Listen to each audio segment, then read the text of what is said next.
All right, it's Glenn Hall here for The Blaze, and I'm here with Mallory Factor, the professor of American Government and International Politics at the Citadel, and more importantly, the author of this new book, Shadowbosses, which is coming out this week.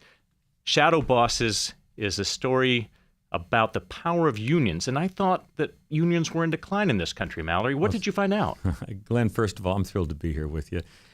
Shadowbosses is about government employee unions. Government employee unions are really the unions that are running the country today. They're larger than the private sector. So the government employee unions are running the country in what way? Behind the scenes with real power? Oh, they have huge power. Take a look at just the teachers' unions. They have $2 billion a year in dues. A lot of that they use for political purposes. Remember, money is the gasoline that runs the engine of our socialism in this country. And these government employee unions have tons of money. So $2 billion for the teachers union alone. Just the teachers union. You put it all together with all of the public sector unions out there, and how many billions of dollars are we talking about? In Shadowbosses, we were able to come up with a little over 14 billion, but we believe that it's over 20 billion. The numbers are just astronomical. That's more than what a lot of smaller countries have as their total gross domestic product. That's like the top third of the Fortune 500. And that money goes back into politics in some way? Sure. They use it to buy politicians, and the politicians give them all sorts of benefits. They give them higher wages, more government employees.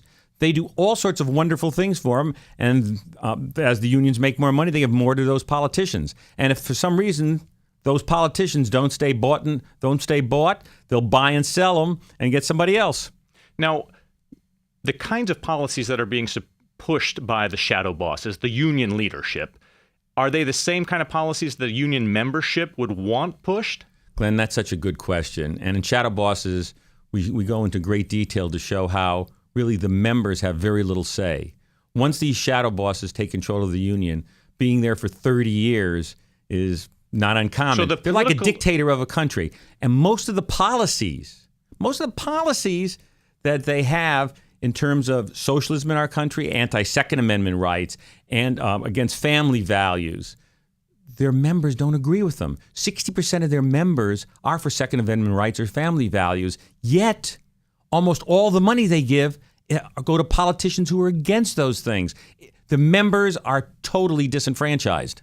Now, it seems to me that with the Democrats in control, especially in the White House, that the influence of these shadow bosses is now greater than it would be under previous Republican administrations. Is that a truism that you found in your research? Oh, absolutely. In our book, Shadow Bosses, we go into detail as well. People like Andy Stern, who used to be the head of the SEIU, Service Employees International Union, said in the first 6 months of the Obama administration, he was at the White House 22 times, and he met with him 6 times. That's more than a lot of cabinet members met with the president. I mean, some of the union bosses talked about how they talked with somebody at the White House every single day, including on weekends. These politicians are bought and sold, and Obama's our first union-labeled president. And Obamacare, did the unions and these shadow bosses play any kind of role in getting that legislation passed? Of course, they put hundreds of millions of dollars into getting that passed. They leaned on a lot of their bought and sold members of Congress. And what happened is they did get it passed. And why did they get it passed? They got it passed for one simple reason. There's going to be 21 million people in health care because of Obamacare. 21 million people. And right now, only 1.5 million are unionized. But as money flows through government to our health care, they're going to be able to unionize a lot of those people. And keep in mind this little number. For every million new members they get, it's approximately $1 billion. Yes, $1 billion in dues. And most of that gets used, or a lot of it gets used, for political purposes.